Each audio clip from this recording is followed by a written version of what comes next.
Friends, स्वागत है एक बार फिर से मेरे यूट्यूब चैनल स्टडी जीके पर। इससे पहले वाली वीडियो में हमने अध्याय नंबर 2 में जो 2 पॉइंट दिए हुए हैं, औपनिवेशिक दृष्टिकोण और उनका योगदान और राष्ट्रवादी दृष्टिकोण और उसका योगदान, इसके बारे में पढ़ चुके हैं। इस वीडियो में हम उसी श्रृंखला को आगे बढ़ाते हुए पढ़ेंगे गैर राजनीतिक इतिहास की ओर। देखो फ्रेंड्स, इससे पहले मैंने बताया था कि जो लेखक थे औपनिवेशिक दृष्टिकोण वाले लेखक, उन्होंने राजनीतिक इतिहास लिखा। राजनीतिक इतिहास का तात्पर्य है एक ऐसा इतिहास जिसमें केवल और केवल राजाओं का वर्णन है, केवल और केवल जो महल है, जो उनके द्वारा राजाओं के द्वारा बड़े बड़े महल बनाए गए हैं, उनके अंदर कैसी स्थितियां थी उनका वर्णन किया गया है। जैसे राजा कैसे रहता था, राजा के मंत्री कौन थे, राजा ने कौन से ग्रंथ की रचना की, कौन सा ग्रंथ कब लिखा गया, इनकी रचना की गई है राजनीतिक इतिहास में। एक और दूसरे टाइप का इतिहास होता है गैर राजनीतिक इतिहास। गैर राजनीतिक इतिहास जो है उसमें उन चीज़ों का वर्णन किया गया है जो राजाओं के द्वारा महल स्थापित किए गए हैं, उनके बाहर का इतिहास है। बाहर का इतिहास से मतलब क्या तात्पर्य है? देखो फ्रेंड्स, बाहर के इतिहास का तात्पर्य है वहाँ के यानी राजा के साम्राज्य में रहने वाले वास्तविक जो लोग हैं उनके जीवन के बारे में लिखना। वो क्या व्यवसाय करते थे, उनका सामाजिक जीवन कैसा था, वहाँ का औद्योगिक स्तर कैसा था, वो उनका सांस्कृतिक कल्चर कैसा था, वो लोग कैसे आपस में मिलजुल कर रहते थे, क्या वो वहाँ पर राजाओं के जो अधीन वो खुश थे, क्या थे, इनके बारे में जो इतिहास लिखा जाता है वो गैर राजनीतिक इतिहास कहलाता है।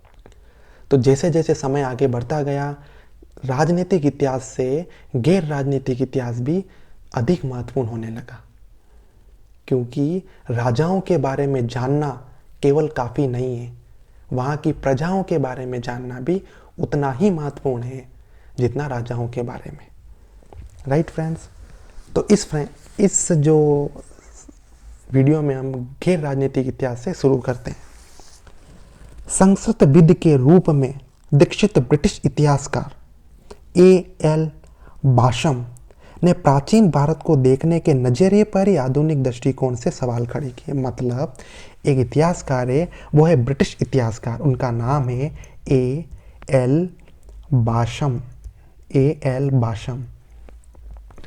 इन इतिहासकार ने या इस इतिहासकार के द्वारा जो इतिहास को देखने का दृष्टिकोण होता है, जो इतिहास को देखने का नज़रिया होता है, उसको ही चेंज कर दिया।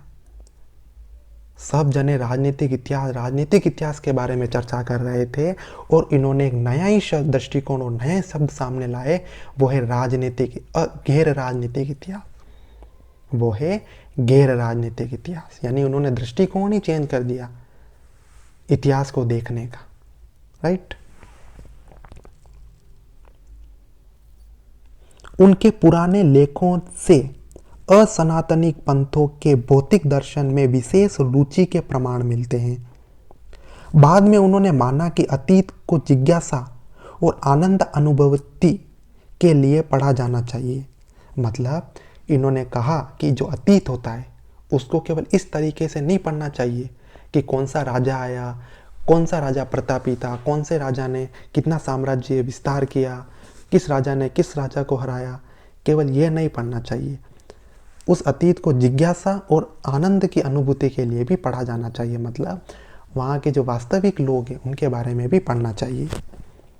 उनकी पुस्तक the wonder that was India, V.A. Smith और ऐसे कई अन्य ब्रिटिश लेखकों के दुराग्रह से मुक्त प्राचीन भारतीय सभ्यता और संस्कृति के कई पहलुओं पर सहानुभूति पूर्वक सर्वेक्षण करती है।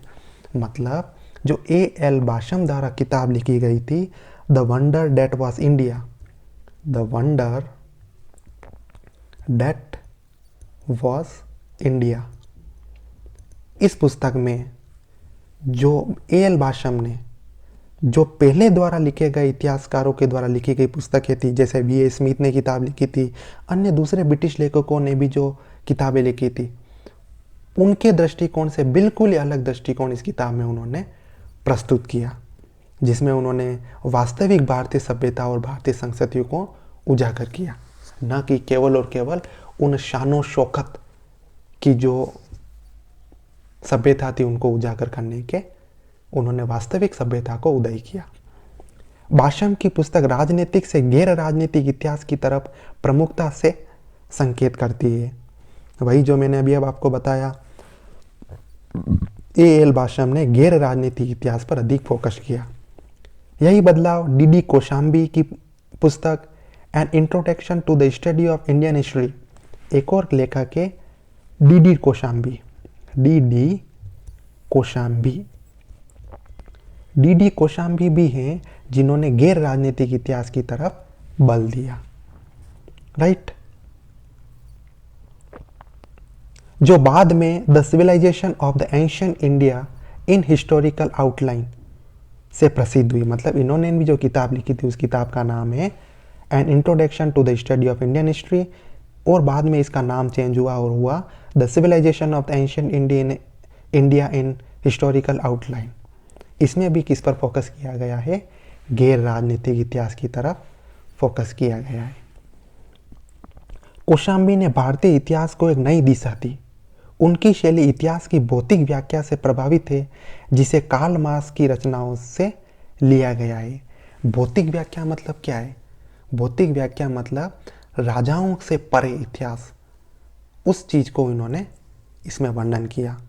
जैसे कार्ल मार्क्स ने जो किया था ना वर्णन, उसी सिद्धांत को आगे लेकर इन्होंने भारतीय इतिहास का वर्णन किया। इन्होंने प्राचीन भारतीय समाज, अर्थ और संस्कृति को उत्पादन की शक्तियों और संबंधों के विकास के अभिन्न अंग के रूप में प्रस्तुत किया। मतलब इन्होंने भारतीय समाज और जो अर्थव्यवस्था है और जो संस्कृति है उसको उत्पादन की शक्तियों और संबंधों से जोड़ा। मतलब उत्पादन की शक्तियों मतलब उत्पादन की शक्तियाँ मतलब अगर कोई साम्राज्य जैसे कि मगध साम्राज्य अगर फला फूला तो उसमें उन राजाओं के योगदान के अलावा वहाँ की जो उत्पादन शक्ति थी उसका भी काफ़ी योगदान था। समझे? जैसे कि राजनीतिक इतिहास की अपन बात करें तो राजनीतिक इतिहास में लेखक लिखता है क्योंकि मगध के जो राजा थे वो इतने योग्य थे, इसीलिए उन्होंने मगध को राज्य से साम्राज्य बना दिया और अपने जो मगध साम्राज्य का विस्तार किया। जबकि गैर राजनीतिक इतिहासकार जो हैं वो कहते हैं कि ये बात सच है कि राजा जो प्रतापी थे, लेकिन इसके साथ साथ दूसरी भी ऐसी भौतिक स्थितियां थी जो कि उनके राज्य को आगे भली भांति फैलाने में उनका योगदान देती है, और वो है उत्पादन की शक्तियाँ। वो कहते हैं, यानी जो गैर राजनीतिक इतिहासकार कहते हैं कि मगध राज्य जो है वो इतना फला फूला क्योंकि वहाँ पर जो नदियाँ थी, वहाँ पर जो भूमि थी वो इतनी उपजाऊ थी कि वो उत्पादन जो था वहाँ पर बहुत ही अधिक होता था। इसके कारण जो मगध साम्राज्य वो काफ़ी फला फूला। मतलब वहाँ के लोग जो है राजनीतिक इतिहास से गैर राजनीतिक इतिहास की तरफ इसका वर्णन करते हैं। वो कहते हैं कि जो मगध साम्राज्य था वहाँ पर बहुत अधिक वन संपदा थी जिससे साम्राज्य फला फूला। वहाँ पर बहुत से खनिज संसाधन थे, इससे वो साम्राज्य फला फूला। वहाँ पर नदियाँ थी, उपजाऊ भूमि थी, इससे वहाँ पर कृषि की पैदावार बढ़ी। वहाँ पर जो जंगल, वहाँ की भौगोलिक स्थिति ऐसी थी कि बाहरी आक्रमण वहाँ पर नहीं हो सकते थे, इसके कारण वो सुरक्षित रहा और फला फूला। तो ये कारण जो है वो गैर राजनीतिक इतिहासकार ये बताते हैं। ओके फ्रेंड्स, वर्ग और आदि मानवों के संबंधों में सामाजिक और आर्थिक विकास की श्रेणियों को दर्शाना उनके पहले सर्वेक्षण खंड में था। बाशम के साथ साथ कई विद्वानों ने भी उनकी भर्त्सना की, लेकिन उनकी यह किताब आज भी बड़े पैमाने पर पढ़ी जाती है। पिछले 40 वर्षों में प्राचीन भारत पर काम करने वालों की विधियों और झुकावों में आमूलचूल परिवर्तन हुए। मतलब पहले जो इतिहास के लेखक इतिहास लिखते थे और आज के जो इतिहास के लेखक इतिहास लिखते हैं उसमें बहुत ही अंतर आया है। पहले जो इतिहासकार लिखते थे वो राजनीतिक इतिहास पर फोकस करते थे, आज के जो इतिहासकार लिखते हैं वो राजनीति को छोड़कर दूसरी बातों पर भी फोकस करके इतिहास को लिखते हैं। वे मुख्यतः जो आज के इतिहासकार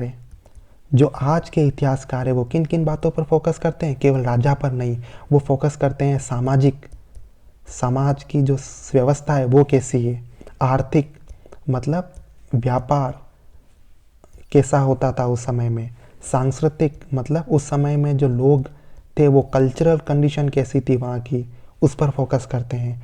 प्रक्रियाओं पर मजबूर पुरजोर महत्व देते हैं और इसे राजनीतिक विकास से जोड़कर देखते हैं। मतलब जो पहले के इतिहासकार थे वो क्या करते थे, वो राजनीतिक इतिहास को अराजनीतिक यानी गैर राजनीतिक इतिहास से जोड़ते थे। लेकिन जो आज के इतिहासकार हैं वो गैर राजनीतिक इतिहास को राजनीतिक इतिहास से जोड़ते हैं। मतलब पहले के इतिहासकार कहते हैं कि राजा ताकतवर था इसीलिए साम्राज्य फला फूला, लेकिन आज के राजा कहते हैं, आज के जो इतिहासकार वो कहते हैं कि क्योंकि वहाँ के संसाधन इतने प्रचुर मात्रा में थे इसीलिए वो राजा जो है वो फला फूला। राइट।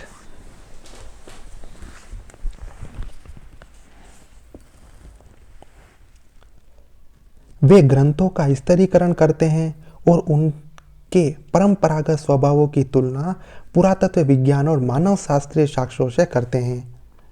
ऐसा करना इतिहास अध्ययन के उज्जवल भविष्य की ओर सूचित करता है। मतलब वे जो परंपरा जो स्वभाव है, परंपरागत स्वभाव, उनको मानव शास्त्रीय जो साक्ष्य है उनका अध्ययन करके वो इनका व्याख्या करते हैं।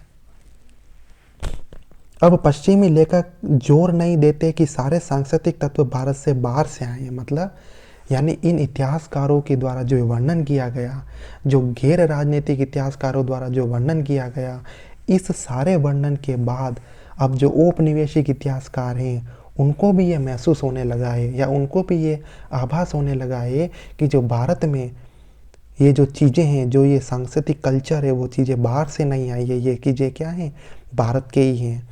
मतलब अब पश्चिमी लेखक भी इस बात को मानने लगे हैं कि जो सांस्कृतिक तत्व जो भारत में मौजूद हैं वो भारत के बाहर से नहीं आए हैं, ये भारत में पहले भी मौजूद थे और आज भी मौजूद हैं। राइट। हालांकि कुछ लोगों का मानना है कि धार्मिक विचार, संस्कार, जाति, वंश और परंपरा भारतीय इतिहास के केंद्र में है। वे विभिन्न विभाजित करने वाली विशेषताओं जिसके कारण हास्य हुआ उसको कम महत्व देते हैं। उनका पूरा ध्यान स्थायित्व और निरंतरता की समस्या पर है। मतलब इनमें भी कुछ कमियां हैं, वो बात बताते हैं। वे पुराने और अनोखे तत्वों की ओर ज़्यादा आकर्षित जान पड़ते हैं और उन्हें हमेशा के लिए संजो कर रखना चाहते हैं। मतलब अब देखो इसमें भी प्रॉब्लम है। इसमें क्या प्रॉब्लम है, अगर कोई गैर राजनीतिक इतिहासकार है, अगर वो ज़्यादा ही इस बात पर जोर देता है कि जो भारत में प्राचीन चीज़ें थी वो सब बेस्ट थी या फिर सब कुछ अच्छा था, इसमें भी प्रॉब्लम है। क्योंकि कल को ये इतिहासकार जो भारत के प्राचीन संस्कृति में जो गलतियाँ थी, जो कुरीतियाँ थी, कल को उन कुरीतियों को भी ये जो इतिहासकार हैं वो अच्छा बता सकते हैं, केवल इस माइंड सेट से कि वो भारतीय है। तो इसमें भी इस चीज़ का अपने को ध्यान रखना है कि न तो किसी एक तरफ झुकाव रहना चाहिए और न किसी एक तरफ झुकाव रहना चाहिए। अपने को सामग्री को सही से अध्ययन करके वास्तविकता को पढ़ना है। गैर राजनीतिक इतिहास भी ऐसा गलती कर सकते हैं कि वो ज़्यादा ही जो है टिल्टेड हो जाए, यानी उनका इस तरफ झुकाव हो जाए कि भारत में जो भी था वो सब अच्छा है। ये भी सही नहीं है ना फ्रेंड्स। तो ये यही कहना चाहता है कि उनका पूरा ध्यान स्थायित्व और निरंतरता की समस्या पर है। वे पुराने और अनोखे तत्वों की ओर ज़्यादा आकर्षित जान पड़ते हैं और उन्हें हमेशा के लिए संजोए रखना चाहते हैं। इस दृष्टिकोण से तात्पर्य है कि भारतीय समाज न तो बदला है और न ही बदल सकता है। यह ठहराव भारतीय स्वभाव का अभिन्न अंग है और अतः कुलीन और अभिजात्य औपनिवेशिक भारतीय अतीत के अध्ययन का उपयोग विकास को बाधित करने में करते हैं। मतलब जो गैर राजनीतिक इतिहासकार है, जो राष्ट्रवादी इतिहासकार है, वो ये कहते हैं, यानी जो ये व्याख्या करते हैं कि भारतीय जो सभ्यता है, जो भारतीय जो संस्कृति है, जो भारतीय सामाजिक व्यवस्था है, उसमें कोई बुराई नहीं है और इसे अपने को आगे भी अपनाना चाहिए। तो इसमें एक जो प्रॉब्लम ये हो सकती है कि हो सकता है कि ये इतिहासकार जो भारत में प्राचीन समय में कुरीतियाँ थी, उनको भी आगे अपनाने के लिए बोले कि ये तो भारतीय है, इसे अपने अपनाना चाहिए। तुमने सुना होगा बहुत सारे लोग आज कहते हैं कि अपने को वही जो पिछले यानी समय में होता था, प्राचीन समय में, वो अपना लेना चाहिए। तो यहाँ इतिहासकार कहता है कि अपने को बिना सोचे समझे इन चीज़ों को नहीं अपनाना चाहिए। ये अपन ने फर्स्ट जो लेक्चर था, जो फर्स्ट लेसन पढ़ा था, उसमें भी पढ़ा था कि उसको सोच समझ के जो चीज़ अच्छी है उसे अपनाना चाहिए और जो बुरी है उन्हें त्याग देना चाहिए। क्योंकि अगर हम बुरी चीज़ को अपनाते हैं तो भारत के विकास में ये चीज़ जो है बाधा होगी। जैसे मैं बताता हूँ, जैसे एक पर्दा प्रथा होती है, राइट, पर्दा प्रथा।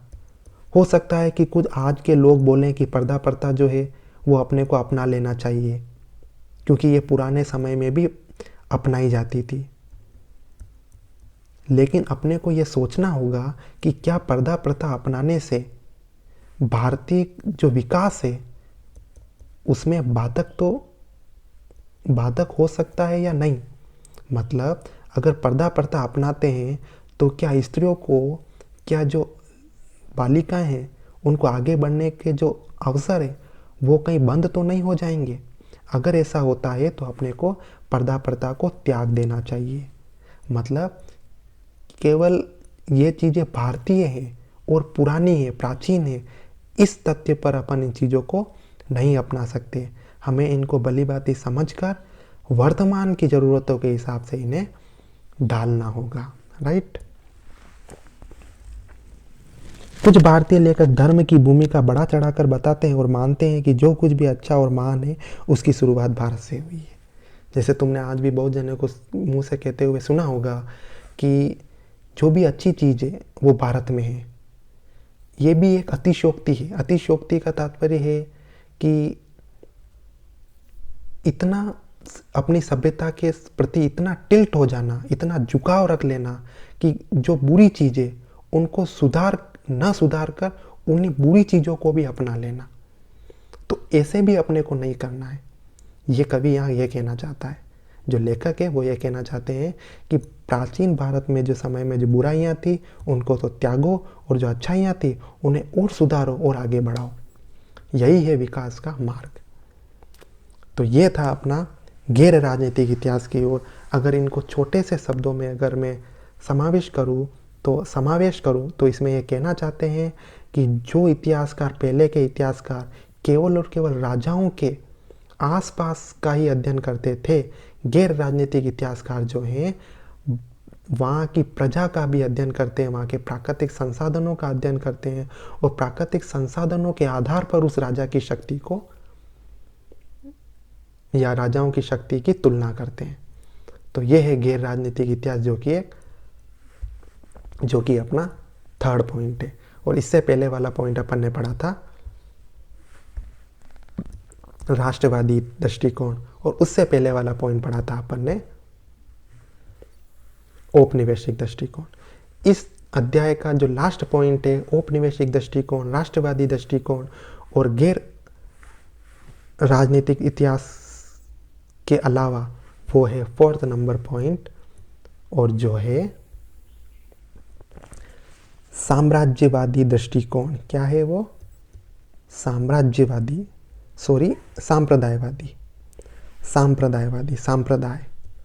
सांप्रदाय कौन सा है? सांप्रदायिक दृष्टिकोण। सांप्रदायिक दृष्टिकोण क्या होता है दोस्तों? सांप्रदायिक दृष्टिकोण, आप देखो, साम्राज्यवादी का मतलब क्या होता है? एक्सपांशन ऑफ द एरिया, जो कि औपनिवेशिक दृष्टिकोण था, साम्राज्यवाद, अपने साम्राज्य को बढ़ाओ। और एक होता है ये सांप्रदायिक दृष्टिकोण। तुमने सांप्रदायिक दंगों के बारे में सुना होगा। सांप्रदायिक दंगे मतलब होता है किसी संप्रदाय के बीच में दंगे, तो वो दृष्टिकोण। तो इस दृष्टिकोण में क्या कहता है जो लेखक है वो? सांप्रदायिक दृष्टिकोण मतलब धर्म के आधार पर दृष्टिकोण, धर्म के आधार पर इसको समझते हैं। सन 1980 से लेकर आज तक कुछ भारतीय और पश्चिमी लेखकों ने प्राचीन भारत के अध्ययन के लिए आक्रामक और अतार्किक दृष्टिकोण अपनाया। मतलब 1980 के बाद कुछ ऐसे इतिहासकार आए जिन्होंने भारत के इतिहास के अध्ययन के लिए किस दृष्टिकोण को अपनाया? किस दृष्टिकोण को अपनाया? आक्रामक मतलब एग्रेसिव, आक्रामक मतलब एग्रेसिव नेचर को अपनाया। और अतार्किक, अतार्किक मतलब नॉन लॉजिकल, नॉन लॉजिकल मतलब जिसका कोई तथ्य नहीं हो, जिसका कोई तर्क नहीं हो, जिसके कोई साक्ष्य नहीं हो, ऐसे दृष्टिकोण को अपनाया। अब ये दृष्टिकोण क्या है वो मैं बताता हूँ। ब्रिटिश शासन के अंतर्गत औपनिवेशिक इतिहास का जानबूझकर भारतीय उपलब्धियों की निंदा करते थे और भारतीय संस्कृति के महत्वपूर्ण तथ्यों का श्रेय बाहरी प्रभावों को देते थे। ये बात तो अपन ने पहले ही पढ़ी थी कि जो औपनिवेशिक शासक थे, जो औपनिवेशिक इतिहासकार थे, वो भारतीय तथ्यों की तो निंदा करते थे और जो भी चीज़ भारत में अच्छी होती थी वो ये बोलते थे कि ये भारत में पैदा नहीं हुई है, ये बाहर से आई है। ये बोलते थे कौन? औपनिवेशिक इतिहासकार। कि उनका तो मेन मकसद ही यही था कि भारतीयों की निंदा करना और अपने आप को उच्च स्तर का बताना। ये भारतीय इतिहासकारों ने विश्व संस्कृति में भारत के योगदान की तरफ ध्यान आकर्षित किया। फिर बाद में कौन आए? भारतीय इतिहासकार।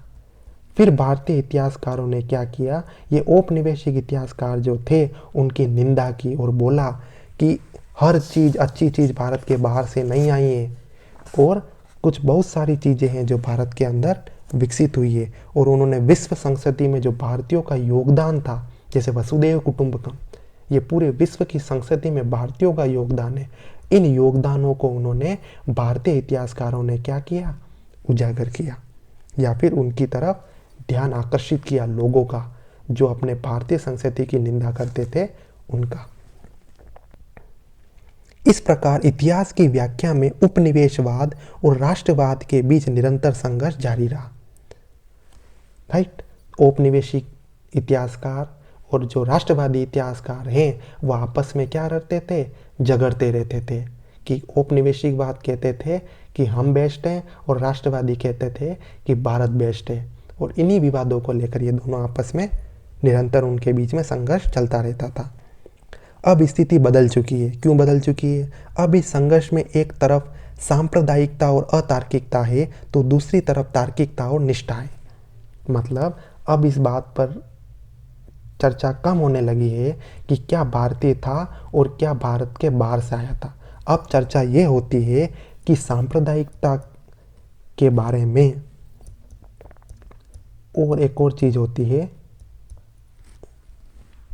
अतार्किकता के बारे में। अतार्किकता मतलब क्या चीज़ तार्किक है, यानी आप केवल हवा में बातें नहीं करो, क्या चीज़ तार्किक है, वो तर्क और सांप्रदायिकता, इसके बारे में अब बात होने लगी। हालांकि ज़्यादातर लेखक तार्किक और निष्ठावान हैं, कुछ लोग सांप्रदायिक और अतार्किक हो गए। तार्किक मतलब क्या होता है? तर्क के बेस पर बात करना। जैसे कि औपनिवेशिक शासकों ने बोल दिया कि जो भारतीय हैं वो स्वयं शासन के लायक नहीं है, कोई तर्क तो होना चाहिए ना। तो अगर तर्क देते हैं तो तार्किक है, अगर इसका तर्क नहीं दे पाते हैं तो वो अतार्किक है। राइट? दूसरे पक्ष वाले लेखक स्मिथ और किंवदंतियों की बात करते हैं और बिना किसी ऐतिहासिक साक्ष्य के राम की अयोध्या के अस्तित्व के होने का तर्क देते हैं। मतलब कुछ लेखक ऐसे हैं जो बिना किसी तर्क के बात करते हैं और बिना किसी तर्क के इतिहास की व्याख्या करते हैं। लेकिन कुछ लेखक ऐसे भी हैं जो तर्क और साक्ष्यों के साथ जो है इतिहास का लेखन लिखते हैं और उनकी बात करते हैं।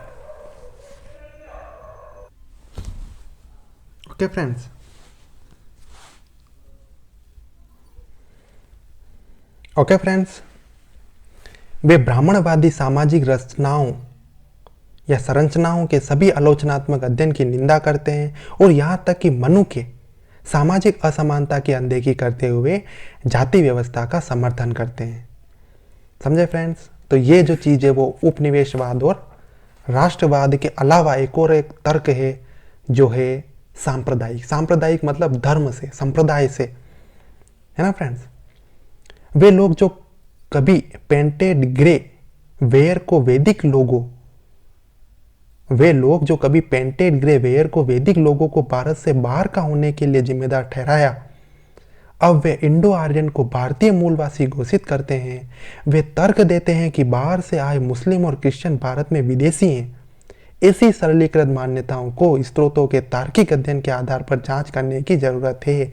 मतलब ये कहते हैं कि जो सांप्रदायिक दृष्टिकोण के इतिहास लेकर वे कहते हैं कि जो मुस्लिम और क्रिश्चियन है वो भारत में विदेशी हैं और संप्रदाय के आधार पर भारत के जो इतिहास की रचना करते हैं। और लेकिन अपने को क्या करना है, अपने को तर्क के आधार पर इनका अध्ययन करना है और तर्क के आधार पर इतिहास को लिखना है ताकि कोई गलती ना हो। संप्रदाय के तौर पर किसी भी प्राचीन संस्कृत ग्रंथ या किसी अन्य स्रोतों से न तो हिंदू की पुष्टि होती है न हिंदू धर्म की। मतलब आप संप्रदाय के आधार पर किसी धर्म या हिंदू की पुष्टि नहीं कर सकते हो। सांप्रदायिक लेखक हिंदू और हिंदुत्व का राग अलापते रहते हैं। ऐसी परिस्थितियों में इतिहासकारों को सावधानी पूर्वक वस्तुनिष्ठ और वैज्ञानिक मानक के साथ साथ पहले से स्थापित ऐतिहासिक मानकों को अपनाना होगा। मतलब ये जो चारों दृष्टिकोण हैं, हर दृष्टिकोण में कुछ न कुछ कमियां हैं, हर दृष्टिकोण में कुछ न कुछ अच्छाइयां हैं। हमें अपने जो प्राचीन संसाधन हैं उनको समझना होगा, उनकी व्याख्या करनी होगी और उनमें जो त्रुटियां हैं उनको दूर करके तर्क के आधार पर जो प्राचीन भारत का इतिहास है उनका अध्ययन करना होगा। राइट फ्रेंड्स, तो ये जो 4 दृष्टिकोण हैं अपन ने इस अध्याय में पढ़ा, जिसमें ये 4 दृष्टिकोण औपनिवेशिक दृष्टिकोण, राष्ट्रवादी दृष्टिकोण और गैर राजनीतिक दृष्टिकोण और ये सांप्रदायिक दृष्टिकोण था। इसमें लास्ट में थोड़ा सा कालक्रम दिया हुआ है ना फ्रेंड्स। इसमें लास्ट में जो थोड़ा सन के बारे में दिया हुआ है कि कौन सी सन में क्या हुआ था। ये कोई एक याद करने जैसी चीज़ नहीं है और स्पेशली यूपीएससी एग्ज़ाम के लिए तो इतनी ज़रूरी नहीं है। जैसे कि 1765 में क्या हुआ था, बंगाल और बिहार में ईस्ट इंडिया कंपनी आई थी। 1776 ईस्वी में कोड ऑफ घेंटोलो के यानी शीर्षक से मनुस्मृति का अनुवाद हुआ था। 1754 ये सब सारी चीज़ें अपन ने आगे पढ़ी थी। भगवद गीता का अनुवाद, बॉम्बे एशियाटिक सोसाइटी की स्थापना। देखो फ्रेंड्स, ये जो चीज़ें हैं वो इतनी इम्पोर्टेंट नहीं है जितनी इम्पोर्टेंट समझना इम्पोर्टेंट है। राइट फ्रेंड्स, तो ये तो एक फैक्ट है। जैसे 1924 में केपी जायसवाल द्वारा हिंदू पॉलिटी बुक का लेखन हुआ था, ये फैक्ट है। ये अगर आपको याद नहीं भी होगा तो इतना इम्पैक्ट नहीं पड़ेगा आपकी प्रिपरेशन पर, लेकिन आपको अगर ये चीज़ समझ में आ गई कि ये चारों दृष्टिकोण क्या हैं तो आप समझ लो इस अध्याय में आपने अच्छी तरह से जो आपको गेन करना था वो आपने पढ़ लिया। ओके फ्रेंड्स, तो ये छोटी सी लिस्ट है ईयर दिए हुए जो कि अपन आगे वैसे ही पढ़े हैं। अगर आप चाहो तो एक छोटी सी रीडिंग इसकी लगा सकते हो। ओके फ्रेंड्स, तो मिलते हैं नेक्स्ट वीडियो में, तीसरा अध्याय जिसमें अपन पढ़ेंगे इतिहास का निर्माण और उसके स्रोत के बारे में। राइट, तो मिलते हैं नेक्स्ट वीडियो में।